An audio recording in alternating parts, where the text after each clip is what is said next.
Good evening बच्चों, वंदे मातरम, जय हिंद। तो बच्चों, जैसे कि आप सबको पता है कि आज 30 तारीख है। बिल्कुल आज 30 तारीख है, कल 31 हो गई और कल के बाद ये वर्ष भी समाप्त हो जाएगा, जो बेहद ही ऐसा कह सकते हैं मुश्किलों भरा रहा। वैसे मुश्किलों भरा रहा अच्छी बात है, लेकिन कभी कभी जीवन में ऐसी परिस्थितियां भी आ जाती हैं, इसलिए आदमी को हर परिस्थिति से लड़ने के लिए तैयार रहना चाहिए।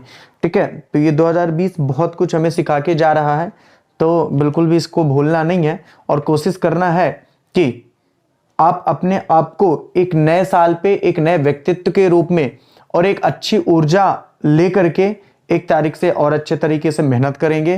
ठीक है, और मैं पूरी उम्मीद करता हूं कि आप लोगों की पढ़ाई तो वैसे अभी से तैयार हो गई होगी, लेकिन अगर थोड़ा बहुत भी कमी है तो एक तारीख से बिल्कुल भी कमी मत करिएगा।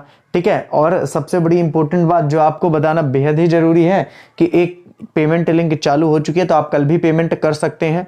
ठीक है, लेकिन आप लोग कल करोगे नहीं, मुझे पता है। बहुत सारे बच्चे तो वेट कर रहे होंगे 1 तारीख का, और 1 तारीख को भी बहुत सारे बच्चे पेमेंट करेंगे रात को 9 बजे 10 बजे, और बहुत सारे तो उसमें भी मैसेज करेंगे सर आज हमारी पेमेंट नहीं हो पाएगी, परसों हो पाएगी। मतलब अमित सर 20 तारीख की बजाय 31 तारीख को या 1 तारीख को 11 दिन लेट ले सकते हैं, लेकिन आप लोग 1 दिन पहले पेमेंट नहीं दे सकते हो ना। ये होता है अमित सर और आप लोगों में अंतर। उसके बावजूद भी कुछ बच्चे आकर के कहते हैं कि सर तो फीस ले रहे हैं, पढ़ा नहीं रहे हैं, ये वो फलाना ढिकाना।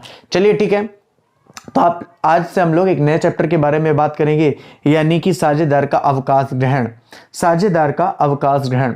अब तक हम लोगों ने अलाभकारी संगठन के बारे में बात कर ली, साझेदारी लेके चैप्टर पूरा कंप्लीट हो गया। साझेदारी के पुनर्गठन चैप्टर भी हम लोगों ने कंप्लीट कर लिया। फर्म का समापन चैप्टर भी हम लोगों ने कंप्लीट कर लिया। अंश पूंजी के लेखे चैप्टर भी हम लोगों ने कंप्लीट कर लिया, और ऋणपत्र संबंधी लेखे भी चैप्टर हम लोगों ने कंप्लीट कर लिया। और ना सिर्फ ये चैप्टर कंप्लीट किए, वरन इनका पूरी PDF आपको दी जा चुकी है, पूरी थ्योरी की, पूरे सवाल की। और मुझे बहुत गर्व महसूस हो रहा है और वास्तव में मुझे खुशी भी हो रही है कि जो काम मैंने जुलाई में स्टार्ट किया था, अगस्त में रनिंग किया था, आते आते मैंने वो काम बखूबी अपनी पूरी ईमानदारी पूर्वक से और हमारी पूरी टीम ने निभाया है। यहाँ तक कि आप सबको पता है कि इंग्लिश का पूरा सिलेबस कंप्लीट कराया जा चुका है, पूरी टेक्स्ट बुक, पूरी वर्कबुक, पूरी ग्रामर और नोटिस वगैरह भी, धीरे धीरे एप्लीकेशन लेटर वगैरह सब कुछ कराया भी जा रहा है। एकमात्र ऐसा चैनल और एकमात्र ऐसी संस्था जहां पे आप लोगों को घर बैठे सारी सुविधाएं दी जा रही है। बच्चे इतनी ईमानदारी से तो बहुत बच्चे इतना पैसा देकर भी नहीं प्राप्त करते हैं जितना हम लोग इतनी मेहनत से आप लोगों को मात्र 300 रुपये में प्राप्त करा रहे हैं। ठीक है, और जो भी आपके मित्र हैं अगर बैच को लेना चाहते हैं तो बैच को परचेज कर सकते हैं। 1 तारीख तक पेमेंट करते हुए आपको पूरी PDF और पुराने सारे वीडियो प्रोवाइड करवाए जाएंगे। बिल्कुल, तो अपनी तैयारी ईमानदारी से करिए, अपनी तैयारी बहुत ही ईमानदारी से करिए। निश्चित रूप से आप भी ईमानदारी से पढ़िए। अच्छा लगता है जब कोई बच्चा कहता है कि सर मेरा फ्रेंड भी बैच लेना चाहता है, मैंने उससे बात की है, तो ऐसा लगता है कि अपने लिए तो जैसे हम हैं, अगर सोचो कि हम अपने प्रॉफिट के लिए केवल काम कर रहे होते तो मैं आता पढ़ा के चला जाता, क्या मतलब इतना डिटेल से पढ़ाने की। लेकिन मैंने हमेशा कोशिश की है कि मैं बच्चों को डिटेल से पढ़ा सकूं। ठीक है, तो आपका भी अगर थोड़ा सा भी ईमानदारी का मन करता है तो मेरे भी हाथ में इतना आप ऐसा कर सकते हैं, अगर आपको ऐसा लगता है कि मैं पूरी ईमानदारी से पढ़ा रहा हूं। ठीक है, क्योंकि एक ऐसा होता है ना, एक शिक्षक का विश्वास जीत पाना बहुत बड़ी बात होती है, और आप अपनी जंग से तभी जीतेंगे, अपनी जिंदगी से तभी जीतेंगे जब एक शिक्षक का विश्वास जीत पाए। तो प्लीज कोई भी ऐसा काम ना करें, वीडियो को ऐसा शेयर ना करें, और ना ही कोई भी PDF शेयर करें जिससे हमें नाराजगी हो या खेद प्रकट करना पड़े, आपको बाहर निकालना पड़े। ईमानदारी से मेहनत करो और ईमानदारी से पढ़ो। तो चलिए बच्चे, आज हम लोग बात करेंगे साझेदार का अवकाश ग्रहण चैप्टर के बारे में। इसके पहले सारे चैप्टर लगभग कंप्लीट कराए जा चुके हैं, और अब उस दौर पे हम आ गए हैं जहां पे हमको बहुत अच्छे से डिटेल से रिवीजन करने की जरूरत है। आपको सारे वीडियो प्रोवाइड करवा दिए जाएंगे, और प्रोवाइड हैं भी, जिसको पूरा रिवीजन आप घर पे आराम से बैठ के करते रहो। पूरा इंग्लिश, पूरी अकाउंट, पूरी PDF फिर से 1 तारीख को हम डाल देंगे। जिसने नहीं लिखा हुआ फिर से लिख लेना बच्चा, कोई दिक्कत नहीं है। बिजनेस स्टडी की भी पूरी PDF एक साथ आप लोगों को 1 तारीख को शाम को या रात तक में अपलोड कर दी जाएगी, परेशान मत होना। ठीक है, मैं फिर से बोल रहा हूं कि जो बच्चे पेमेंट करना चाहते हो कल से ही पेमेंट कर देना। 1 तारीख को बहुत सारे बच्चे पेमेंट करने लगते हैं तो मैं भी परेशान हो जाता हूं। ठीक है, अगर आप कर सकते हैं तो, वरना मुझे पता है करेंगे नहीं। चलो ठीक है, तो सबसे पहले देखिए, अब सीधे टू द पॉइंट अपने मैटर पे आते हैं। देखिए, सबसे पहली बात तो है कि हमें इस चैप्टर के बारे में अगर पढ़ना है तो हमें पता होना चाहिए कि हमें इस चैप्टर के बारे में पढ़ेंगे क्या। सिंपल सी बात है, क्योंकि एक बेहद ही इंपॉर्टेंट चैप्टर है, और यहां से थ्योरेटिकल और सवाल का कॉन्सेप्ट 101% बहुत आने वाला है। ठीक है, तो थ्योरी भी जबरदस्त आने वाली है, सवाल भी आने वाले हैं, इसलिए बेहद ही इंपॉर्टेंट चैप्टर है ये भी एक। ठीक है, हालांकि साझेदार का प्रवेश एक इंपॉर्टेंट चैप्टर हुआ करता था, लेकिन चूंकि इस बार वो आपके सिलेबस से हट गया है, ये चैप्टर है, दैट्स वाइज ये थोड़ा सा क्या हो गया है, ज्यादा इंपॉर्टेंट हो चुका है। ठीक है, इस बात को विशेष ध्यान रखना। तो देखिए साझेदार के अवकाश ग्रहण चैप्टर में हम लोग क्या पढ़ने वाले हैं, कुछ इंपॉर्टेंट बिंदुओं पर पहले हम लोग लिख लेते हैं ताकि आपको पता चले कि आखिरकार इस चैप्टर में हम लोग पढ़ेंगे क्या। देखिए इस चैप्टर में हम लोग पहले तो पढ़ेंगे अवकाश ग्रहण के बारे में। किसके बारे में पढ़ेंगे? अवकाश ग्रहण के बारे में बात करेंगे। ठीक है, अवकाश ग्रहण क्या होता है इसके बारे में डिटेल से हम लोग बात करेंगे। ना सिर्फ अवकाश ग्रहण के बारे में बात करेंगे, वरन अवकाश ग्रहण की आवश्यकता के बारे में भी बात करेंगे। आवश्यकता के बारे में भी बात करेंगे। ना सिर्फ अवकाश ग्रहण की आवश्यकता के बारे में बात करेंगे, बल्कि अगर बात की जाए इसी चैप्टर में हम लोग पढ़ेंगे कि जब कोई भी साझेदार फर्म से अवकाश ग्रहण करता है तो आखिरकार कौन से लेखे किए जाते हैं, ठीक ना, कौन से खाते खोले जाते हैं, कौन से लेखे किए जाते हैं, तो खाते संबंधी भी हम लोग बात करने वाले हैं। अगर बात की जाए तो इसी चैप्टर में हम लोग बात करेंगे, इसी चैप्टर में हम लोग बात करेंगे ख्याति के समायोजन के बारे में। और ख्याति का समायोजन कैसा? बोले लेखांकन प्रमाण 30 के अनुसार। तो इसी चैप्टर में बच्चे हम लोग ख्याति का समायोजन के बारे में भी बात करेंगे। और ख्याति का समायोजन किसके अनुसार? बोले लेखांकन प्रमाण 26 के अनुसार। किसके अनुसार? बोले लेखांकन प्रमाण 26 के अनुसार। किसके अनुसार? बोले लेखांकन प्रमाण 26 के अनुसार। लेखांकन प्रमाण 26 के अनुसार।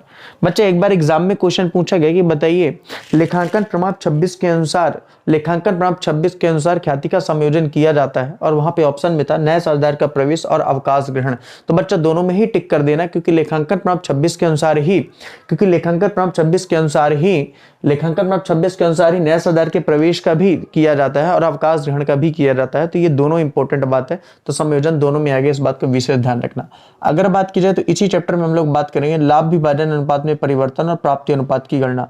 तो लाभ विभाजन अनुपात में परिवर्तन की भी इसी चैप्टर में हम लोग बात करेंगे। लाभ विभाजन अनुपात में परिवर्तन, लाभ विभाजन अनुपात में परिवर्तन, परिवर्तन और प्राप्ति अनुपात, और प्राप्ति अनुपात की गणना, और प्राप्ति अनुपात की गणना। हालांकि जो बच्चों ने साझेदार का प्रवेश चैप्टर पढ़ लिया है, निश्चित रूप से उनको ये चैप्टर और भी अच्छे समझ में आएगा। लेकिन जिन्होंने नहीं पढ़ा तो उस चैप्टर को पढ़ने मत जाना, ठीक है, क्योंकि सिलेबस से आपका वो हट चुका है आपका।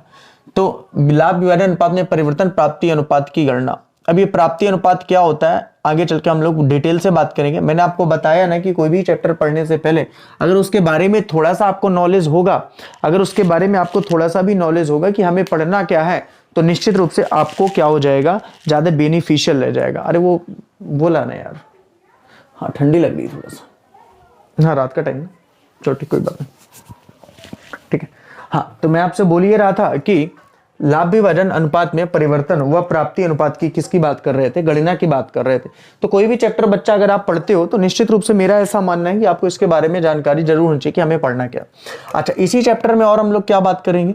इसी चैप्टर में हम लोग बच्चा बात करेंगे पुनर्मूल्यांकन खाते के बारे में। आप सब इस शब्द से परिचित है, और खासकर वो बच्चे जिन्होंने इस चैप्टर को भी पढ़ रखा है, ठीक है। पुनर्मूल्यांकन खाते, पुनर्मूल्यांकन खाते, बिल्कुल रिवैल्यूएशन अकाउंट। हो सकता है कुछ बच्चे नए हो जिन्होंने नए साझेदार के प्रवेश चैप्टर को नहीं पढ़ा है, तो कोई दिक्कत वाली बात नहीं है, वो चैप्टर में ये सब पढ़ाया जा चुका है और अब आपको पढ़ना भी नहीं है वो चैप्टर। निश्चित रूप से इसलिए नहीं पढ़ना है क्योंकि वो चैप्टर आपके सिलेबस से हट गया है, ठीक है। लेकिन मैं इतना ही कहूंगा कि जिन्होंने पढ़ लिया है ना, उनके लिए सोने पे सुहागा वाली बात है, क्योंकि पुनर्मूल्यांकन यहाँ पे भी वही होगा जो हम लोगों ने अवकाश, जो हम लोगों ने साझेदार के प्रवेश पर पढ़ा है, ठीक है। तो जिन लोगों ने प्रवेश वाला चैप्टर नहीं पढ़ा है उनके लिए ये चैप्टर निश्चित रूप से बहुत कठिन होने वाला है, और जिन लोगों ने प्रवेश चैप्टर पढ़ लिया उनके लिए बहुत सरल होने वाला है। प्रवेश का चैप्टर हटा है, कॉन्सेप्ट आज भी वही होने वाला है अवकाश ग्रहण में जो प्रवेश में था। कैसे? अभी आपको पता चल जाएगा, ठीक है।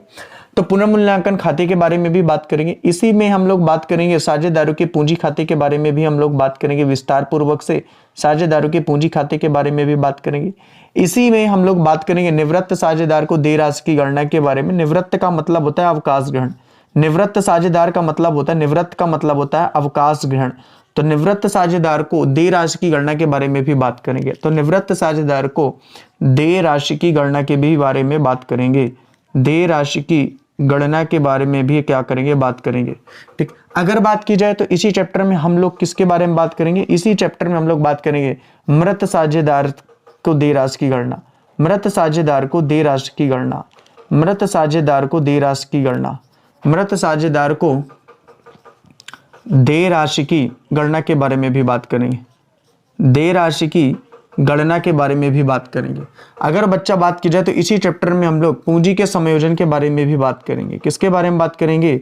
तो पूंजी के समायोजन के बारे में भी हम लोग बात करेंगे। किसके बारे में बात करेंगे? तो पूंजी के समायोजन के बारे में भी हम लोग बात करेंगे। ठीक है, अगर बात की जाए तो इन्हीं में से निवृत्त साझेदार को देय राशि की गणना किस प्रकार करेंगे, यही सब चीजें यहाँ पे होने वाली हैं। ठीक है, संचय व अवतरित लाभों के संयोजन के बारे में भी बात करेंगे। संचय व अवतरित लाभों के संयोजन के बारे में भी बात करेंगे। संचय एवं अवतरित लाभों के संयोजन के बारे में भी बात करेंगे। संचय एवं अवतरित लाभों के समायोजन के बारे में भी बात करेंगे। क्लियर है ये बात? तो बच्चा इस चैप्टर में जो हमको महत्वपूर्ण टॉपिक याद रखने हैं वो यही सारे हैं। पहला कौन सा है? बोले अवकाश गण के बारे में हम लोग बात करेंगे। हम लोग अवकाश गण की आवश्यकता के बारे में भी बात करेंगे। हम लोग बात करेंगे कि आखिरकार जब अवकाश गण किसी साझेदार का होता है तो उसकी वैधानिक स्थिति क्या हो जाती है। इसी चैप्टर में हम लोग प्राप्ति भुगतान खाते के बारे में भी बात करेंगे, पुनर्मूल्यांकन खाते के बारे में भी बात करेंगे, ख्याति के संयोजन से संबंधित भी हम लोग बात करने वाले हैं, और इसी में निवृत्त साझेदार को देय राशि की गणना और अवकाश ग्रहण और मृत साझेदार को देय राशि की गणना। कुल मिलाकर के ये पूरा चैप्टर इन्हीं कॉन्सेप्टों को इर्द गिर्द घूमेगा। तो निश्चित रूप से आपको मैं केवल ये बताना चाहता था कि हमें पढ़ना क्या है, हमें पढ़ना क्या है। क्योंकि बच्चा ऐसा होता है ना कि कोई भी चैप्टर पढ़ने से पहले अगर उसके बारे में एक क्रम पता है कि पहले सर ये पढ़ेंगे, फिर ये पढ़ेंगे, फिर ये पढ़ेंगे, फिर ये पढ़ेंगे, फिर ये पढ़ेंगे, तो थोड़ा सा पढ़ने में भी आप लोगों को क्या आता है, मजा आता है। और ये चैप्टर थोड़ा सा पेचीदा जरूर है, वो भी उन लोगों के लिए जिन्होंने प्रवेश वाला चैप्टर नहीं पढ़ा हुआ, और जिन्होंने पढ़ा हुआ है उनको तो ये चैप्टर बहुत धड़ल्ले से आप बन जाएगा, और जिन्होंने नहीं पढ़ा तो नालायकों जैसे प्रवेश ना पढ़ने जाएंगे। यहाँ पे आपको पूरी डिटेल से बताया जाएगा, आपसे ये चैप्टर बिल्कुल बनेगा निश्चित रूप से। ठीक है, इसीलिए कहते हैं कोई भी पढ़ी चीज कभी भी बेकार नहीं जाती है। ठीक है, उसने प्रवेश चैप्टर जरूर हटाया है, लेकिन जिन बच्चों ने प्रवेश पढ़ लिया था उनको इनका बड़ा बेनिफिट मिलने वाला है। चलिए, जैसा कि आप सबको पता है कि हम लोग डिटेल से ही बात करेंगे, यानी कि शुरुआत के दिनों में अभी आज हम लोग थ्योरी के बारे में बात करेंगे। देखो, ऐसा कभी नहीं हो सकता है कि अमित सर पढ़ाएं और कोई भी चीज छोड़े, चाहे वो ऑब्जेक्टिव हो, चाहे वो सवाल हो, चाहे वो थ्योरी हो। बेटा जितना भी है ना सारा कुछ पढ़ाऊंगा, कुछ नहीं छोड़ने वाला हूं। समय लगेगा, निश्चित रूप से समय लगा भी। देखिए, हम लोगों ने 5 से 6 चैप्टर कंप्लीट किए, समय दिया 4 से 5 महीने, लेकिन निश्चित रूप से जो कॉन्सेप्ट हम लोगों ने दिया है वो एक सिंगल भी आप ऐसा नहीं हो सकता जो आपसे नहीं बने। ठीक है, और आपके एग्जाम में आएगा और आपसे बनेगा नहीं, ऐसा कभी नहीं हो सकता। तो बच्चा आज की अपनी पहली थ्योरी स्टार्ट करते हैं, श्री गणेश करते हैं। और इस चैप्टर की भी इंपॉर्टेंट थ्योरी, एक बेहद ही इंपॉर्टेंट चैप्टर है, याद रखिएगा। तो बहुत अच्छे से पढ़िएगा, निश्चित रूप से थोड़ा सा लेवल इसका अच्छा रहने वाला है, तो मेहनत करके पढ़ना। ठीक है, टू द पॉइंट बात करेंगे, बहुत अच्छे से आपको समझ में आएगा, निस्पीकर रहो। तो इसकी पहली थ्योरी है कि साझेदार के अवकाश ग्रहण से आप क्या समझते हैं। तो साझेदार के अवकाश ग्रहण से आप क्या समझते हैं? साझेदार के अवकाश ग्रहण से आप क्या समझते हैं? आप क्या समझते हैं? आप क्या समझते हैं? साझेदार के अवकाश ग्रहण से आप क्या समझते हैं? बहुत आराम से समझना है बच्चा, साझेदार के अवकाश ग्रहण से क्या समझते हैं। देखिए, कोई भी साझेदार फर्म से किसी विशेष परिस्थितिवश या किसी विशेष कारणवश फर्म से अलग हो सकता है। उसकी कोई विशेष परिस्थिति भी हो सकती है, या कोई फर्म का कारण भी हो सकता है, या उसका व्यक्तिगत कारण भी हो सकता है, जिसके कारण से फर्म से क्या कर देता है, अलग हो जाता है, या फर्म को छोड़कर चला जाता है, या फर्म से विभाजन करके वो दूर हो जाता है, साझेदारी का समाप्त कर देता है और अपने संबंधों को क्या कर देता है, समाप्त कर देता है। इसे ही कहते हैं साझेदार का अवकाश ग्रहण। अब निश्चित रूप से साझेदार जब भी फर्म से अवकाश ग्रहण करता है तो वो साझेदारी संलेख में लिखी बातों के अनुसार ही साझेदार फर्म से अवकाश ग्रहण कर सकता है। यह सभी साझेदारों की आपसी सहमति से भी फर्म से कोई भी साझेदार अवकाश ग्रहण कर सकता है। और यदि मान लीजिए साझेदारी ऐच्छिक है तो साझेदार लिखित सूचना दे करके भी फर्म से अवकाश ग्रहण कर सकता है। तो बच्चा आपने सारे कॉन्सेप्ट को बहुत अच्छे से समझ लिया कि कोई भी साझेदार फर्म से अवकाश ग्रहण करने का मतलब क्या होता है।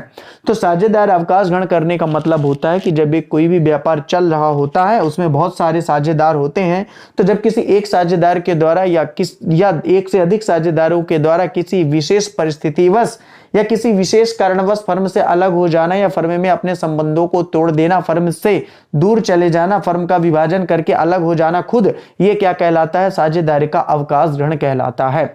और साझेदारी का अवकाश ग्रहण भारतीय साझेदारी अधिनियम के धारा के तहत ही किया जाता है, 1932 के तहत ही। और सिंपल सी बात है, यदि यदि साझेदारी संलेख में अवकाश ग्रहण के बारे में उल्लेख है तो उसी नियम का पालन करते हुए कोई भी साझेदार फर्म से अलग हो सकता है और या तो जो भी साझेदार फर्म से अलग होना चाहता है तो सभी साझेदारों के सहमति पे से भी वो फर्म से अलग हो सकता है। और एक सबसे इंपॉर्टेंट बात मैंने आपको क्या बताई कि यदि साझेदारी ऐच्छिक है तो साझेदार लिखित सूचना देकर भी से भी फर्म से क्या हो सकता है, अलग हो सकता है। फर्म से क्या हो सकता है, अलग हो सकता है। तो बच्चा यदि आपके क्वेश्चन में पूछा जाता है कि साझेदारी के अवकाश ग्रहण से आप क्या समझते हैं तो बेटा यही आपको लिख के चले आना है निश्चित रूप से, ठीक है। और कुछ बच्चे, जैसे आज मेरे को एक बच्चे ने मैसेज किया था, शायद उसने कल का वीडियो देखा नहीं था, तो बोल रहा था कि सर इसमें लिखा हुआ है कि अवकाश ग्रहण से या अवकाश ग्रहण से 1 नंबर के 10 क्वेश्चन आ रहे हैं। अरे नालायक, नहीं तो कल मैं बता चुका हूं कि अवकाश ग्रहण से 1 नंबर का 10 नहीं आना है बेटा।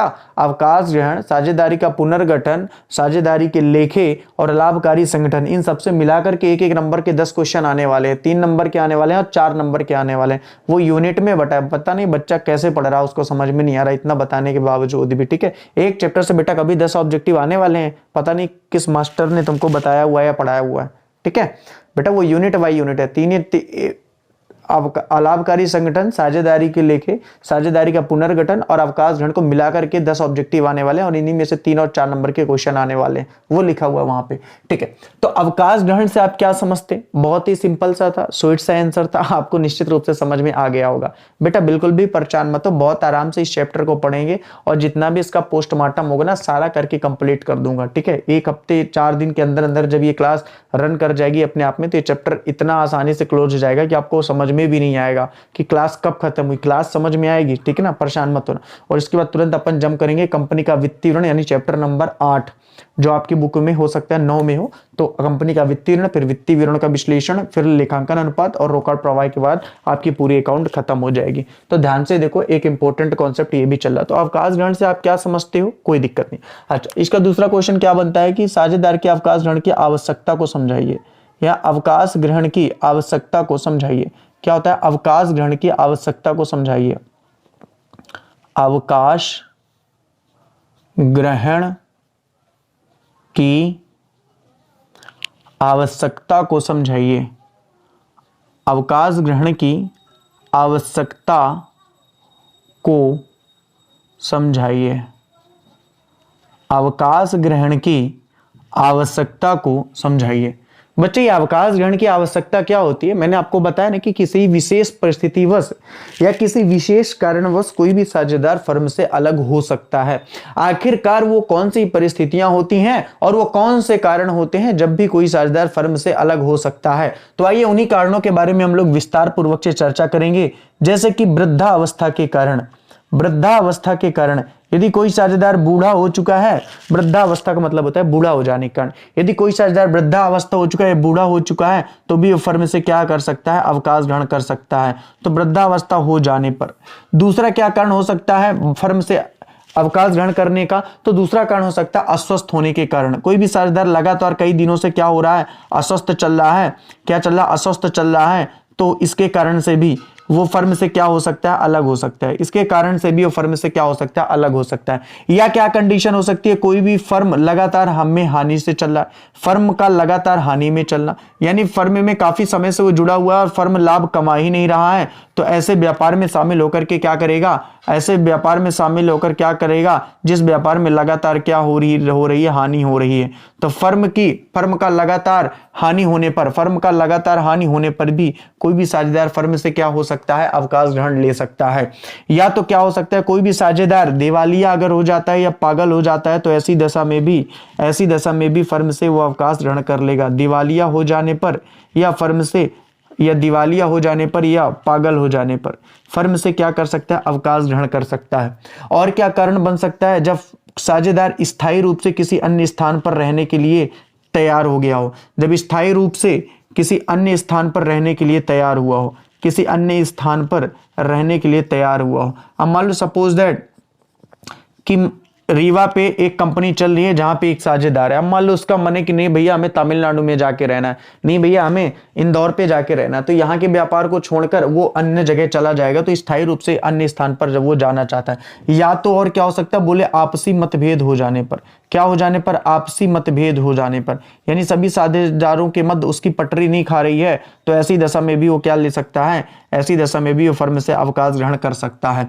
या तो और क्या हो सकता है, बोले और ये हो सकता है कि उद्देश्य के अनुरूप, उसके उद्देश्य के अनुरूप कार्य न होने पर, उसके उद्देश्य के अनुरूप कार्य न होने पर, उसके उद्देश्य के अनुरूप कार्य न होने पर, उसके उद्देश्य के अनुरूप कार्य न होने पर, कार्य न होने पर भी फर्म से वो क्या कर सकता है, अवकाश ग्रहण कर सकता है। तो बच्चे ये रीजंस होते हैं जिनके कारण से कोई भी साझेदार फर्म से अवकाश ग्रहण कर लेता है। तो देखो ये कॉन्सेप्ट अलग है, जहां पे हमने पढ़ा अवकाश ग्रहण से आप क्या समझते हैं। मैंने आपको बताया कि अवकाश ग्रहण का मतलब ही होता है कि जब किसी विशेष परिस्थितिवश या कारणवश फर्म से क्या होता है, कोई साझेदार अलग होता है, किसी विशेष परिस्थिति या क्या हो सकता है, कोई कारण हो सकता है। अब यहां पे ये जो क्वेश्चन है वो इन्हीं कारणों की व्याख्या कर रहा है कि आखिरकार वो कौन से कारण होते हैं, आखिरकार वो कौन से कारण होते हैं जहां पे कोई भी साझेदार क्या करता है, फर्म से अवकाश ग्रहण करता है। आखिरकार वो कौन से कारण होते हैं जहां से कोई भी साझेदार क्या करता है, फर्म से अवकाश ग्रहण करता है, फर्म से अवकाश ग्रहण करता है।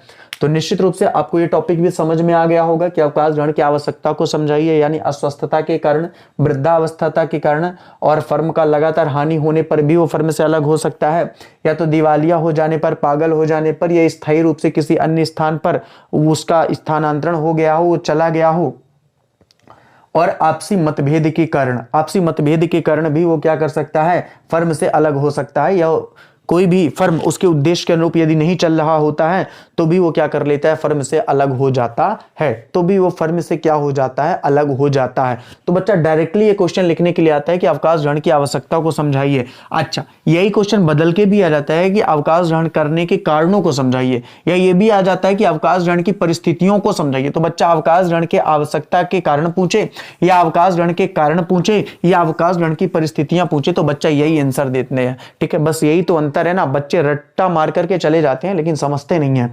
ठीक है, बच्चे रट्टा मार के चले जाते हैं लेकिन समझते नहीं है। बेटा आपसे बनेगा तभी, और ये एग्जाम ऐसा होने वाला है जहां पे 30 नंबर के ऑब्जेक्टिव आने वाले हैं, और वो उन्हीं से बनेंगे जिन्होंने डिटेल से पूरे सवालों को भी और पूरी थ्योरी को भी पढ़ा हुआ है। ठीक है, और आप लोग जितनी मेहनत कर रहे हो और हम पर भरोसा किया हुआ है अगस्त से लेकर जुलाई से लेकर के, निश्चित रूप से मैं पूरी ईमानदारी के साथ कह सकता हूं कि आप लोग निश्चित रूप से बहुत खुश हो गए हमसे जुड़ करके। हालांकि उस टाइम पे तो बहुत सारे लड़के लड़कियों ने विरोध भी किया था कि सर पढ़ाया उड़ाएंगे नहीं, केवल पैसा लेके 300 भाग जाने वाले हैं। पता नहीं ऐसा उन्हें क्यों लगता था। अरे इतना बड़ा मेरा एम्पायर चलता है, मैं ऐसा थोड़ी ना है कि 4 दिन के लिए आपका 300 लेकर के गायब हो जाने वाला हूं। यार मुझे अगले महीने भी लेना है, मुझे आगे भी लेना है, मेरा व्यापार बन चुका है ये। ठीक है, और व्यापार 4 दिन झूठ से चलाया जा सकता है, हमेशा नहीं चलाया जा सकता है। सिंपल सी बात है भाई, आपके बहन भाई अगले बार भी 12वीं में होंगे, आपके रिलेशनदार होंगे 12वीं में, आपके मित्र आगे चल के भी 12वीं में होंगे, तो आप लोग बताओगे कि नहीं बताओगे कि भाई अमित सर बहुत अच्छे अकाउंट पढ़ाते हैं, है? तो ऐसा थोड़ी ना है कि हम 2 दिन के लिए कोई अपना चैनल खोलने के लिए बैठे हुए हैं और फिर हम बंद करके भाग जाएंगे आपका 300 लेकर के। हालांकि उस टाइम पे लोगों ने नहीं समझा था, कुछ लोग ऐसे थे जो ज्यादा इंटेलिजेंट थे। ठीक है, आज भोग रहे होंगे, बाकी जो समझ गए हैं वो तो उनकी बहुत अच्छे से तैयारी चली रही होगी। ठीक है, इसीलिए कभी कभी कोई वीडियो हम पब्लिक कर दिया करते हैं ताकि उन्हें पता चल सके कि जो बात उन्होंने जुलाई अगस्त में की थी अमित सर के बारे में, ऐसा बिल्कुल भी नहीं था। दुनिया का हर टीचर या हर व्यक्ति बेईमान नहीं होता बेटा, कुछ अमित सर जैसे लोग ईमानदार भी हैं पृथ्वी में। ठीक है, चलो ठीक है, आगे की बात कर लेते हैं। तो अवकाश ग्रहण करने वाले साझेदार की वैधानिक स्थिति को समझाइए। इंपॉर्टेंट क्वेश्चन है, अवकाश ग्रहण करने वाले साझेदार की वैधानिक स्थिति को समझाइए। अवकाश ग्रहण करने वाले, अवकाश ग्रहण करने वाले साझेदार की, अवकाश ग्रहण करने वाले साझेदार की वैधानिक स्थिति को समझाइए। वैधानिक स्थिति को समझाइए, को समझाइए। अवकाश ग्रहण करने वाले साझेदार की वैधानिक स्थिति को समझाइए। बेटा वैधानिक का मतलब होता है कानूनी स्थिति, वैधानिक का मतलब होता है कानूनी स्थिति, वैधानिक का मतलब होता है कानूनी स्थिति, यानी कि जो व्यक्ति फर्म से अवकाश ग्रहण कर लेगा, आखिरकार अब वो उसकी स्थिति क्या हो जाएगी, यानी क्या वो फर्म के लाभों में हिस्सा प्राप्त कर सकेगा, या भविष्य में क्या वो फर्म के विषय में कुछ सोच सकेगा या काम कर सकेगा या जुड़ सकेगा, या भविष्य में संपत्ति में उसका हिस्सा तब भी रहने वाला है, या अगर फर्म ने बाद में जाकर के लोन लिया, ऋण दिया, तो तब भी उसको भुगतान करना पड़ेगा। आखिरकार एक ऐसा साझेदार जो फर्म से अलग हो चुका है, उसकी स्थिति क्या होगी, इसके बारे में यह क्वेश्चन है। देखो, आंसर रट्टा मारने से अच्छा है कि क्वेश्चन को ध्यान से समझो, क्योंकि क्वेश्चन पे आंसर ऑलरेडी छिपा हुआ। लेकिन हमारी आदत क्या है ना, हमने तो क्वेश्चन रट्टा मार के लिखा हुआ। जैसे हमने रट्टा मारो, प्रीमियम खाता, पूंजी खाता क्या होता है, प्रीमियम जो होता है पर प्रीमियम, पूंजी खाते का क्या होता है, पूंजीगत लाभ होता है, पूंजीगत लाभ होता है, पूंजीगत लाभ होता है, पूंजीगत लाभ होता है। एग्जाम में आया, हमने पूंजीगत हानि टिक कर दिया, कौन सा याद रहने वाला। लेकिन अगर इसी चीजों को रट्टा ना मार के समझ के पढ़ा होता कि प्रीमियम एक पूंजीगत लाभ है जो चिट्ठे में दर्शाया जाता है, चिट्ठे के दायित्व में संचय व अवतरित लाभ में, इसीलिए पूंजी जो प्रीमियम होता है वो राशि हमेशा क्रेडिट होती है और हमेशा मांगे जाने पर क्रेडिट होती है। डिस्काउंट पूंजीगत हानि होता है, दैट्स वाइज वो डेबिट होगा, क्योंकि समस्त आय व्यय एवं हानियां डेबिट होती हैं। एक पूंजीगत हानि होती है, संपत्ति होती है, या इस शीर्षक के अंतर्गत उसको दर्शाते हैं। रट्टा मारोगे ना तो दिक्कत आएगी, समझ के जाओगे ना तो हमेशा याद रहेगा कि अति विधान है, अल्प विधान है। तो भाई अति विधान है तो दो कारण हो जाएंगे, या तो आवेदन की अतिरिक्त राशि को वापस कर दिया जाएगा आवेदन के साथ, या तो उसे आवंटन के साथ प्रयोग किया जाएगा। अब आवेदन से लौटा दिया जाएगा तो टू बैंक हो जाएगा, अतिरिक्त आवेदन के साथ अगर आवंटन के साथ प्रयोग कर दिया जाएगा तो टू अलॉटमेंट हो जाएगा। जब अलॉटमेंट का पैसा मिलेगा तो रकम घट के मिलेगी। अब ये चीजें भला रट्टा मारने वाली है क्या, लेकिन आप में से बहुत सारे बच्चे रट्टा मार के जाएंगे। एग्जाम में क्वेश्चन आ जाएगा, नहीं बनेगा उनसे। और याद रख लेना, ऑब्जेक्टिव जितने भी आएंगे 10-11 ऑब्जेक्टिव छोड़ने के बाद सारे ऑब्जेक्टिव सवाल के थ्रू ही आएंगे। तो जो बच्चे सवाल अच्छे से नहीं पढ़ रहे हैं ना, वो अपने समझ लें कि पासिंग मार्क पाने वाले हैं। हालांकि बहुत सारे बच्चे तो पढ़ ही इसी ले रहे हैं कि पासिंग मार्क हो जाए, बस भैया क्या करना है आगे पढ़ लिख करके। ठीक है, कोई बात नहीं, यहाँ पे ध्यान से समझो। जो बच्चा केवल पासिंग मार्क होने के लिए आया वही आज बेरोजगारी की दशा में घूम रहा है। ठीक ना, तो पढ़ के इतना पढ़ो ताकि खुद पढ़ा सको, अपने बच्चों को पढ़ा सको, किसी स्कूल में पढ़ा सको, कुछ हासिल कर सको। डिग्री ले लेने से बेटा कछु नहीं हो जाने वाला, याद रखना इतना। अवकाश ग्रहण करने वाले साझेदार की कानूनी स्थिति को समझाना है अपन को डिटेल से। तो क्या हो जाएगा, देखो, जब भी कोई साझेदार फर्म से अलग होगा तो 3 वैधानिक स्थितियां निर्मित हो जाएगी। पहला, वो भविष्य में फर्म के लाभों में हिस्सा प्राप्त नहीं करेगा। इंपॉर्टेंट है, ध्यान से समझना। भविष्य में फर्म के लाभों में हिस्सा प्राप्त नहीं करेगा, भविष्य में लाभों में हिस्सा प्राप्त नहीं करेगा, लाभों में हिस्सा प्राप्त नहीं करेगा, लाभों में हिस्सा प्राप्त नहीं करेगा, और भविष्य में फर्म के लाभों में हिस्सा प्राप्त नहीं करेगा। एक बात। दूसरी बात क्या हो जाएगी, भविष्य में फर्म की संपत्तियों में हिस्सा प्राप्त नहीं करेगा, फर्म की संपत्तियों में हिस्सा प्राप्त नहीं करेगा। अगर कोई भी साझेदार फर्म से अलग होता है तो भविष्य की फर्म की संपत्तियों में भविष्य में फर्म की संपत्तियों में हिस्सा प्राप्त वो नहीं करने का अधिकारी होगा। और तीसरी बात, भविष्य में फर्म के द्वारा लिए गए ऋण के लिए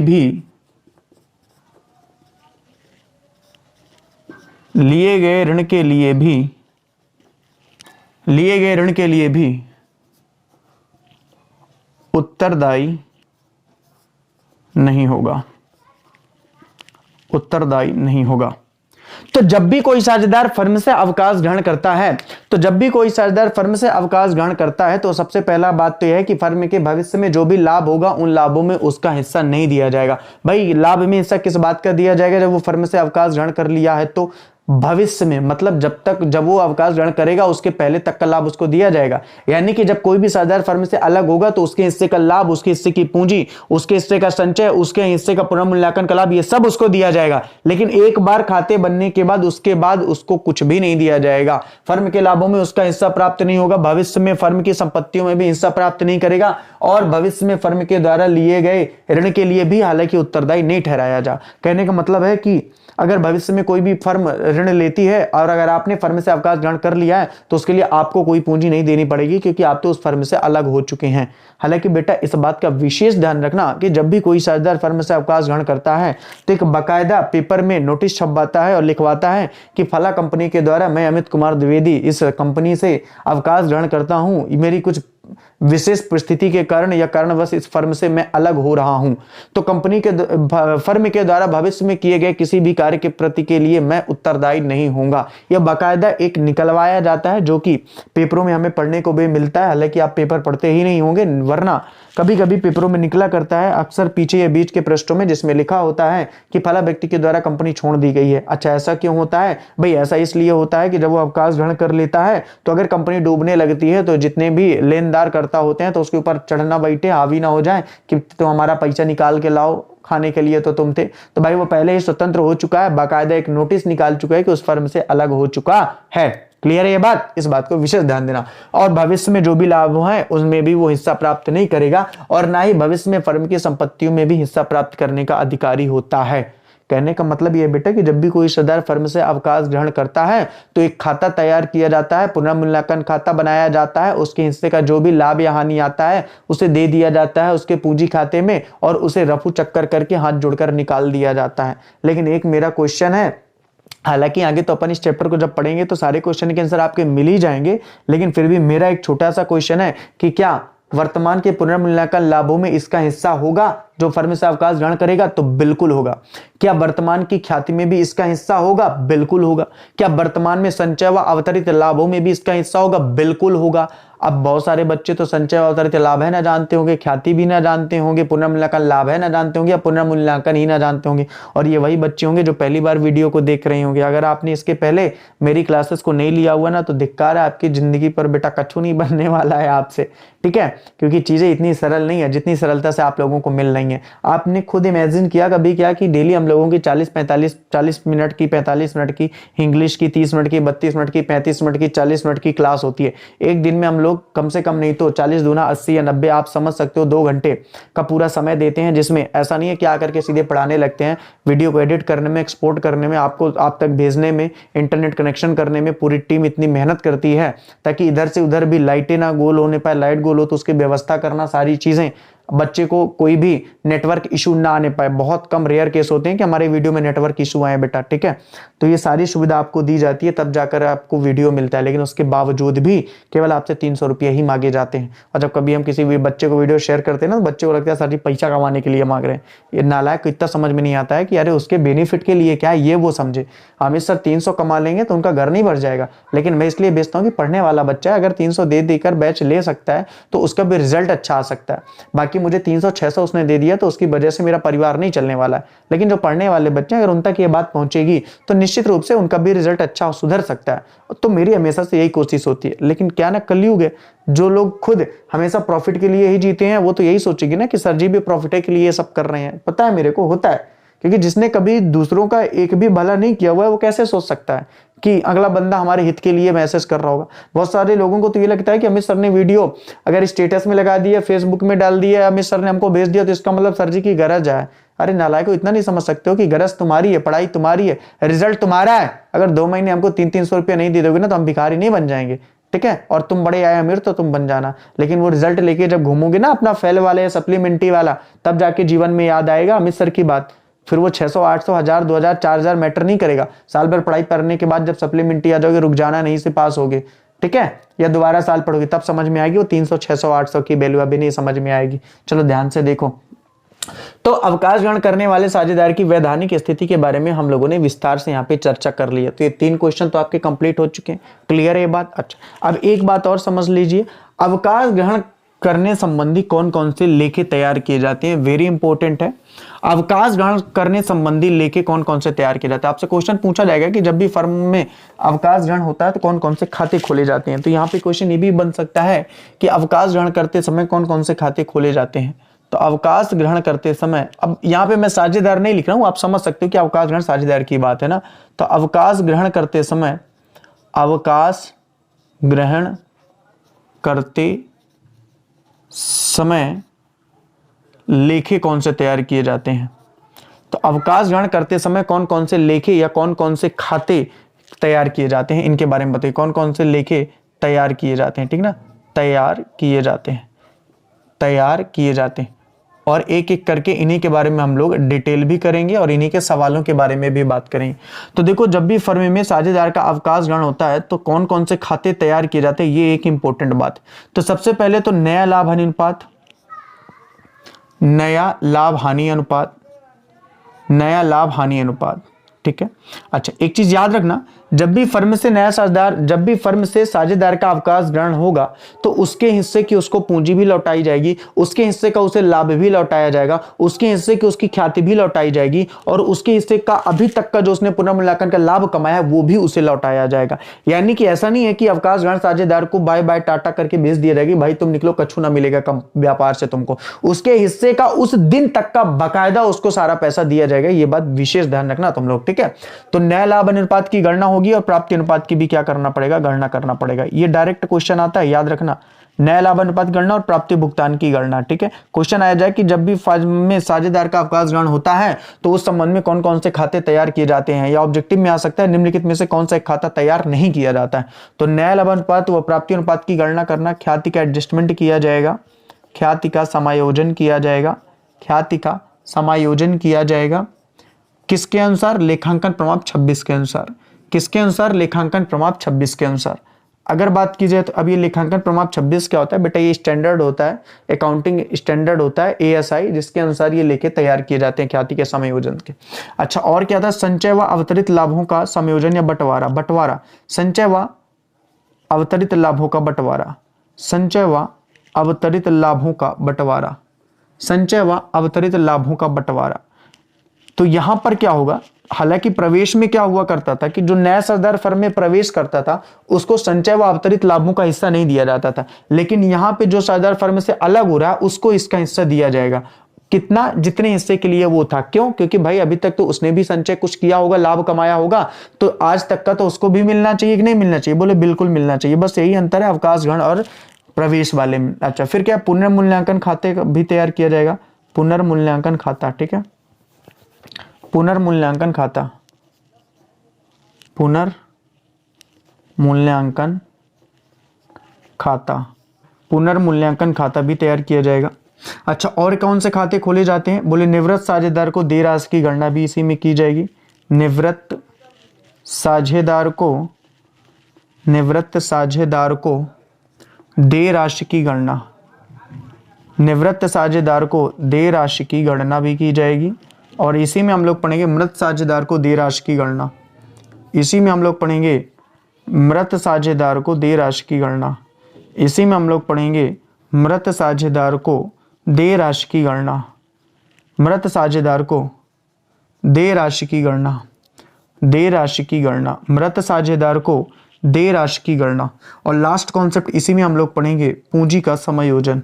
ये लेखे बच्चे अपने किए जाते हैं, पूंजी का समायोजन। 3 नंबर में डायरेक्ट क्वेश्चन आ जाएगा कि अवकाश ग्रहण करने संबंधी लेखों को लिखिए, या अवकाश ग्रहण करने संबंध में कौन कौन से खाते खोले जाते हैं, या अवकाश ग्रहण करते समय कौन कौन से लेखे तैयार किए जाते हैं। तो बच्चा यही सारे लेखे तैयार किए जाते हैं, नया लाभ हानि अनुपात और प्राप्ति अनुपात की गणना, और इसी में हम लोग करते हैं ख्याति का समायोजन, संचय व अवतरित लाभों का बंटवारा, पुनर्मूल्यांकन खाता, निवृत्त साझेदार को देय राशि की गणना, मृत साझेदार को देय राशि की गणना और पूंजी का समायोजन। अगर आपने ये सारा कॉन्सेप्ट अच्छे से आज समझ लिया होगा तो निश्चित रूप से कमेंट करके जरूर बताना यूट्यूब में ही कि सर हमको ये वीडियो बहुत अच्छे से समझ में आ चुका है।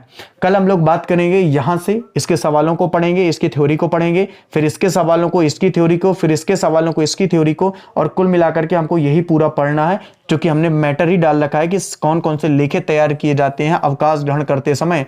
और बेटा अवकाश ग्रहण की तो बात ही कर रहे हैं, तो यही सारी चीजें हमको डिटेल से पढ़ना है और सवालों को भी हम लोग पढ़ेंगे। बेटा एक बहुत ही प्यारा सा चैप्टर है, बहुत ही प्यारा सा चैप्टर है, और इस चैप्टर की थ्योरी आगे चल के बहुत इंपॉर्टेंट आने वाली है। देखो 2 थ्योरी तो रखी हुई है आपके पेपर में इस चैप्टर की, पहला तो अवकाश ग्रहण की आवश्यकता, और सबसे इंपॉर्टेंट निवृत्त साझेदार को देय राशि की गणना आप किस प्रकार करेंगे, या मृत साझेदार को देय राशि की गणना आप किस प्रकार करेंगे। और इनको रट्टा नहीं मरवाऊंगा, इसको बेटा मैं समझाऊंगा, और मैं ऐसा समझाऊंगा कि आप बहुत अच्छे से लिख के आओगे, वो 4 नंबर में आएगी, लिख के ले लो, वो थ्योरी रखी हुई है। निवृत्त साझेदार को देय राशि की गणना आप किस प्रकार करेंगे, या मृत साझेदार को देय राशि की गणना आप किस प्रकार करेंगे, या निवृत्त साझेदार को देय राशि की पद्धतियां कौन सी हैं, कहां से व्यवस्था होगी उनकी, इनके बारे में भी। तो इंपॉर्टेंट 4 थ्योरियां हैं इसमें, आगे चल के इसके बाद भी 4 थ्योरी हैं जिनको हम लोग डिटेल से पढ़ेंगे। ये तो 3 नंबर वाली थी, आगे चल के जब हम बात करेंगे वो 4 नंबर वाली थ्योरी है और सवाल तो हम लोग इसकी चर्चा करने ही वाले हैं। तो बेहद ही इंपॉर्टेंट चैप्टर है, बहुत मजा आएगा बच्चा इस चैप्टर को पढ़ के, आपको भी और हमको पढ़ा कर भी। ठीक है, तो चलो ठीक है, आज की क्लास यहीं पे ओवर करते हैं। बाकी बातें मुलाकातें हमारी आपसे कल होंगी। कल इस वर्ष का एक अंतिम दिन है और परसों हैप्पी न्यू ईयर है, 1 तारीख है। और तो जो बच्चे पेमेंट करना चाहते हैं वो पेमेंट कल से कर सकते हैं। जो नए बच्चे भी बैच को लेना चाहते हैं वो बैच अभी भी मौका है, परचेज कर लीजिए। आपसे निवेदन तो नहीं कर सकता हूं क्योंकि आप फिर उसमें लगेगा कि सर की ऐसी कोई गरज है। बेटा आपके 300 रुपये से मेरा कुछ नहीं होने वाला है, लेकिन उस 300 से आपको वीडियो वगैरह मिल जाते हैं तो आप अपनी प्रिपरेशन बहुत अच्छे तरीके से कर सकते हो। ठीक है, अगर आपको अच्छा पढ़ना है, अच्छी मेहनत करना है, पैसे की प्रॉब्लम भी है ना, तो बेटा बता देना मेरे को, कोई दिक्कत नहीं है। ठीक है, कोई इशू नहीं है। लेकिन प्लीज अगर आप दे सकते हैं, 300 एफर्ट कर सकते हैं जो कि एक मामूली सी रकम है, तो निश्चित रूप से आपको करना चाहिए और परचेज करना चाहिए। आपको पूरे वीडियो, पूरी पीडीएफ सब कुछ दी जाएगी। बेटा 5 महीने से लगातार हम लोग मेहनत करके पढ़ा रहे हैं, तो ईमानदारी के बल पर ही इतनी पूरी टीम और आप सब लोगों के सहयोग से ही हम आज यहाँ तक पहुंचे हैं। तो एक बार फिर से इस पूरे वर्ष के लिए, हालांकि अभी कल का दिन तो बाकी है, इस पूरे वर्ष के लिए आप लोगों में से जिन लोगों ने हमें सपोर्ट किया, हमारा बैच लिया, तो एक भावनात्मक जुड़ाव आप लोगों से है, बहुत जुड़ाव है। और यकीनन आप लोगों की मैं बहुत रिस्पेक्ट करता हूं और मैं पूरी कोशिश करूंगा कि मेरे द्वारा और मेरी टीम के द्वारा जितनी ज्यादा मेहनत करवा के आपका रिजल्ट लाया जा सके वो निश्चित रूप से लाया जाएगा। आपने हमें पसंद किया, हमसे जुड़े, हमारे बैच को परचेस किया, इसलिए आप सभी लोगों का हाथ जोड़कर, ये मतलब ऐसा कोई नहीं शिक्षक की तरफ से कोई हाथ जोड़ा जा रहा है, मतलब कहने का मतलब यह है कि एक निवेदन और एक जो मन के मनोभाव है ना, वो व्यक्त करने का तरीका है। सभी लोगों का शुक्रिया अदा करना चाहता हूं, आपके पेरेंट्सों का शुक्रिया अदा करना चाहता हूं जिन्होंने इस तरह के माहौल में भी ऑनलाइन की क्लास को चालू करवाया और आपको परचेज करवाया और आपने बच्चों को मेरी क्लास के लिए एफर्ट किया कि चलो ठीक है सर की क्लास को देखना चाहिए और अब अच्छे से करना चाहिए। तो उन सभी गार्जियनों को भी मैं प्रणाम करता हूं, नमन करता हूं उन सभी लोगों को। और एक बार फिर से आप हमसे जुड़े, आपका बहुत बहुत शुक्रिया, थैंक यू सो मच। अपना प्यार और इसने इसी तरीके से हमारी पूरी टीम और मेरे प्रति बना के रखिए। कल हम लोग फिर मिलते हैं, इस चैप्टर का विस्तार से डिटेल चर्चा करेंगे कल हम लोग। तब तक के लिए आप सभी लोगों को good night and see you tomorrow. अच्छे से मेहनत करो, खुद मेहनत करो, छोटे को भी कराएं। छोटे मेहनत करेंगे तो आपका नाम रोशन होगा, आप मेहनत करेंगे तो आपको माता पिता का नाम रोशन होगा और साथ साथ हमारा भी होगा। Thank you and good night.